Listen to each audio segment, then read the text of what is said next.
দীর্ঘ প্রবাস জীবনের সমাপ্তি ঘটিয়ে বাংলাদেশের মাটিতে পা রেখেছেন বাংলাদেশের জাতীয়তাবাদী দল বিএনপির চেয়ারম্যান তারেক রহমান। এবং দেশে আসার পর তিনি সিলেট থেকে ত্রয়োদশ জাতীয় সংসদ নির্বাচনের যে প্রচারণা রয়েছে সেই নির্বাচনী আনুষ্ঠানিক প্রচারণা শুরু করবেন। এবং এটি প্রথম তার সিলেটে রাখা কোনো ত্রয়োদশ জাতীয় সংসদ উপলক্ষে কোনো নির্বাচনী বক্তব্য হতে যাচ্ছে। এবং তার এই সিলেট আগমন উপলক্ষে সিলেটে ব্যাপক প্রস্তুতি চলছে এবং তিনি আগামী 22 জানুয়ারি সকাল ঠিক 10টায় সিলেটের এই আলিয়া মাদ্রাসা মাঠ প্রাঙ্গণে এসে উপস্থিত হবেন, যেখানে এর আগে বক্তব্য রেখেছেন বাংলাদেশের শহীদ রাষ্ট্রপতি জিয়াউর রহমান, বক্তব্য রেখেছেন বাংলাদেশের প্রথম নারী প্রধানমন্ত্রী এবং সাবেক প্রধানমন্ত্রী বেগম খালেদা জিয়া। তিনিও কিন্তু এই মাঠ থেকেই নির্বাচনী প্রচারণা শুরু করেছেন এবং এমনটাই বিশ্বাস করে বড় বড় রাজনৈতিক দলগুলো সিলেট থেকে যে কার্যক্রমের সূচনা হয় বা শুরু হয়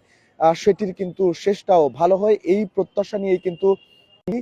সিলেটের মাটিতে বড় বড় রাজনৈতিক দলের নেতাকর্মী থেকে শুরু করে আমরা দেখেছি তারা নির্বাচনী প্রচারণা শুরু করে থাকেন। এবং এই ধারাবাহিকতায় বাবা শহীদ রাষ্ট্রপতি জিয়াউর রহমান এবং মা বেগম খালেদা জিয়ার পর তারেক রহমানও কিন্তু তিনি সিলেট থেকেই ত্রয়োদশ জাতীয় সংসদ নির্বাচনের নির্বাচনী প্রচারণা দলের চেয়ারম্যান হিসেবে তিনি শুরু করতে যাচ্ছেন। এবং এ নিয়ে সিলেটে একটি ব্যাপক প্রস্তুতি আমরা দেখছি এবং বিশেষ করে যেখানে তিনি বক্তব্য রাখবেন এই আলিয়া মাদ্রাসা মাঠ, ঐতিহাসিক আলিয়া মাদ্রাসা মাঠে কিন্তু ব্যাপক প্রস্তুতি নেওয়া হচ্ছে। একদিকে মঞ্চ প্রস্তুত হচ্ছে আমরা দেখছি এবং অপরদিকে মহিলাদের জন্য বসার ব্যবস্থা করা হয়েছে। এখানে জুলাই যোদ্ধাদের জন্য একটি সামনের সারিতে স্থান রাখা হবে, গণমাধ্যম কর্মীদের জন্য আলাদা আলাদা দুটি স্থান রাখা হচ্ছে। এবং এই মাঠটিতে পরিমাণে অসমান ছিল, ধুলোবালি ছিল, সেগুলো পানি দিয়ে এখানকার ধুলো শেষ করা হয়েছে এবং রোলার দিয়ে আমরা দেখেছি সিলেট সিটি কর্পোরেশনের রোলার দিয়ে মাঠটি সমান করতে দেখা হয়েছে। এবং আরো একটি যে বিষয় চোখে পড়েছে, সিলেটের আলিয়া মাদ্রাসা মাঠে কিন্তু একটি অস্থায়ী নেটওয়ার্কের টাওয়ার স্থাপন করা হয়েছে, যেটি কিন্তু আসলে এই ব্যতিক্রম আমরা দেখছি। অর্থাৎ বিএনপির চেয়ারম্যান তারেক রহমানের সিলেট আগমন উপলক্ষে আলিয়া মাদ্রাসা মাঠে যে প্রস্তুতি সেটি যে কতটুকু বিশাল বা ব্যাপক সেটি কিন্তু বলার অপেক্ষা রাখে না। এই কার্যক্রম দেখে বা এই মহা কর্মযোগ্য দেখে কিন্তু আপনারা সেটি বুঝতেই পারছেন। এবং এখন একদম শেষ পর্যায়ের প্রস্তুতি চলছে, যেহেতু তারেক রহমান সাহেব আগামী 22 জানুয়ারি সকাল ঠিক 10টার সময় তার এই আলিয়া মাদ্রাসা মাঠে এসে উপস্থিত হওয়ার কথা রয়েছে। সেক্ষেত্রে যে সার্বিক প্রস্তুতি রয়েছে, মাঠ প্রস্তুতকরণ, সেটি কিন্তু একদম আমরা দেখছি দ্রুত গতিতে এগিয়ে চলছে। এবং বিএনপির উচ্চ পর্যায়ের নেতৃবৃন্দ থেকে শুরু করে স্থানীয় এবং জাতীয় নেতৃবৃন্দ তারাও ক্ষণে ক্ষণে এই মাঠটি পরিদর্শন করছেন এবং এখানকার কাজের অগ্রগতি তারা জমিনে পর্যবেক্ষণ করছেন। কিছুক্ষণ আগেই মাঠটিতে এসেছেন বিএনপির চেয়ারপারসনের উপদেষ্টা, সিলেট সিটি কর্পোরেশনের সাবেক মেয়র এবং সিলেট 4 আসনের ধানের শীষের প্রার্থী আরিফুল হক চৌধুরী, এসেছেন সিলেটে 1 আসনের ধানের শীষের প্রার্থী বিএনপি চেয়ারপারসনের উপদেষ্টা খন্দকার আব্দুল মুক্তাদির। এবং একই সাথে যেহেতু সিলেট জেলা বিএনপির ঘাড়েই এই নির্বাচনী জনসমাবেশটি সফল করার দায়িত্ব বর্তায়, সেক্ষেত্রে মহানগর বিএনপির সভাপতি সাধারণ সম্পাদক এবং একই সাথে জেলা বিএনপির সভাপতি সাধারণ সম্পাদক প্রত্যেক নেতা কর্মীরাই কিন্তু ক্ষণে ক্ষণে মাঠটি পরিদর্শন করছেন। এবং সিলেট জুড়ে ব্যাপক পোস্টারিং করা হয়েছে। আমরা সিলেটের আনাচে কানাচে দেখছি তারেক রহমানকে স্বাগত জানিয়ে সিলেটের গুরুত্বপূর্ণ পয়েন্ট থেকে শুরু করে অলিতে গলিতে তার ছবি সম্বলিত এবং বাংলাদেশ জাতীয়তাবাদী দল বিএনপির বিভিন্ন বাণী সম্বলিত ব্যানার, ফেস্টুন আমাদের চোখে পড়ছে। এবং একই সাথে নেতা কর্মীদের মধ্যে যে উচ্ছ্বাস, নগর জুড়ে মিছিল হচ্ছে তারেক রহমানকে স্বাগত জানিয়ে। এবং সেই সাথে সিলেটের মানুষও কিন্তু ব্যাপক উচ্ছ্বসিত। সিলেটে তারেক রহমান বাংলাদেশ জাতীয়তাবাদী দলের চেয়ারম্যানের পাশাপাশি তার আরো একটি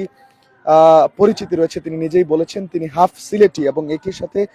তিনি সিলেটের জামাতা অর্থাৎ তার সহধর্মিনী জোবাইদা রহমানের বাড়িও কিন্তু এই সিলেটের মাটিতে। সেক্ষেত্রে সিলেটের জামাই বলেও কিন্তু তিনি বেশ পরিচিত এবং সিলেটের জামাইকে বরণ করে নিতে সিলেটবাসী কিন্তু প্রস্তুতির কোনো কমতি রাখেননি। সিলেট মহানগর বিএনপি, সিলেট জেলা বিএনপি থেকে শুরু করে সিলেট বিএনপি পরিবার তারাও কিন্তু কোনো কমতি রাখেনি। এবং বিএনপির পাশাপাশি অঙ্গ সহযোগী সংগঠন, ছাত্র দল থেকে শুরু করে স্বেচ্ছাসেবক দল থেকে শুরু করে প্রত্যেকটি অঙ্গ সহযোগী সংগঠনের নেতা কর্মীরা তারাও কিন্তু ব্যাপক উৎসাহ উদ্দীপনার সাথে প্রস্তুতির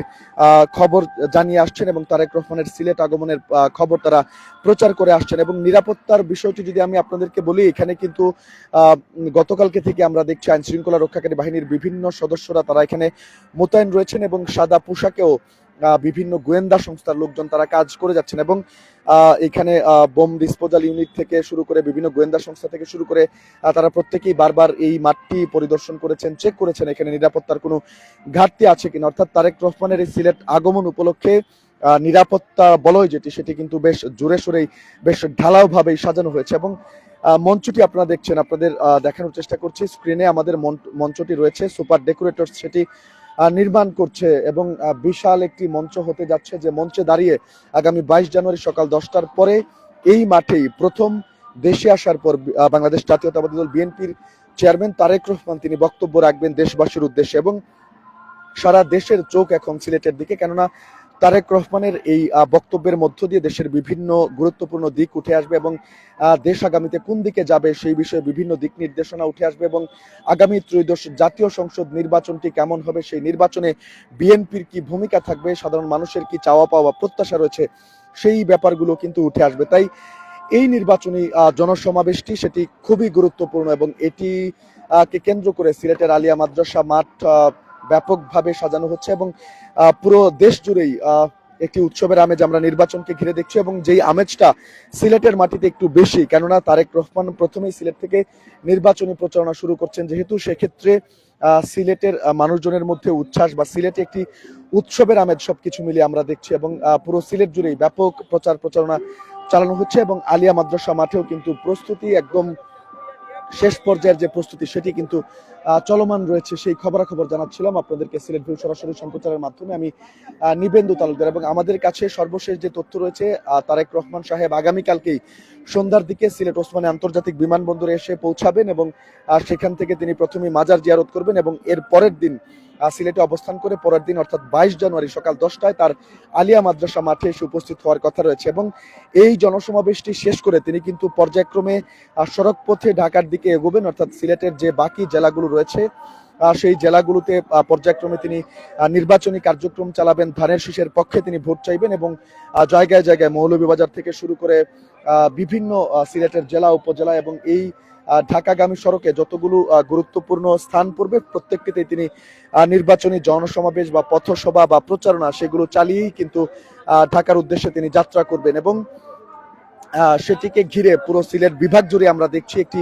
ব্যাপক প্রস্তুতি চলছে, একটি ব্যাপক প্রচারণা চলছে এবং মানুষের মধ্যে একটি ব্যাপক উৎসাহ উদ্দীপনা কাজ করছে। অর্থাৎ ত্রয়োদশ জাতীয় সংসদ নির্বাচন মানুষের কাছে এবার একটু বিশেষ কিছু আমরা মনে করছি, কেননা অন্যান্য যে কোনো নির্বাচনের তুলনায় এই নির্বাচনের প্রেক্ষাপট কিন্তু ভিন্ন এবং এই নির্বাচনকে ঘিরে মানুষের মধ্যে উৎসাহ উদ্দীপনা আগ্রহের কোনো কমতি নেই এবং সেই আগ্রহটা সিলেটের মাটিতে সবচেয়ে বেশি এই মুহূর্তে, কেননা বাংলাদেশ জাতীয়তাবাদী দল বিএনপির চেয়ারপারসন তারেক রহমান তিনি সিলেট থেকে পূর্ণভূমি 360 আউলিয়ার পূর্ণভূমি হযরত শাহজালাল হযরত শাহপুরানের মাটি এই সিলেট থেকে নির্বাচনী কার্যক্রম শুরু করবেন এবং এই সিলেট নির্বাচনের আসনটি বিশেষ করে সিলেটি এক আসন কিন্তু জাতীয় রাজনীতিতেও গুরুত্বপূর্ণ একটি ভূমিকা পালন করে থাকে এবং সবকিছু মিলিয়ে সিলেটে নির্বাচনের আমেজ বেশি এবং তারেক রহমানের আগমন উপলক্ষে সিলেটে আলিয়া মাদ্রাসা মাঠ সেটিও প্রস্তুত হচ্ছে, সেজে উঠছে এবং এই নির্বাচনী প্রস্তুতি সেটির একদম সর্বশেষ পর্যায়ের যে কার্যক্রম সেটি কিন্তু আলিয়ার মাদ্রাসা মাঠে চলছে এবং এখান থেকে সর্বশেষ খবরাখবর জানাচ্ছিলাম আমি নিবেন্দু তালুকদার। যারা সাথে ছিলেন সবাইকে অসংখ্য ধন্যবাদ জানাচ্ছি এবং পরবর্তী আপডেটের জন্য অবশ্যই আপনার চোখ সিলেট ভিউয়ের পর্দায় থাকবে এই প্রত্যাশা রেখে এখনকার মতো বিদায় নিচ্ছি। সেই সাথে জানিয়ে রাখতে চাই আগামী 22 জানুয়ারি তারেক রহমানের সিলেট আগমন থেকে শুরু করে তার যে নির্বাচনী প্রচারণা এবং বক্তব্য সেটি আমরা দিনব্যাপী আপনাদের সামনে উপস্থাপন করার চেষ্টা করব। আশা করছি আপনারা সর্বশেষ তথ্য সবার আগে পেতে অবশ্যই সিলেট ভিউয়ের সাথে থাকবেন।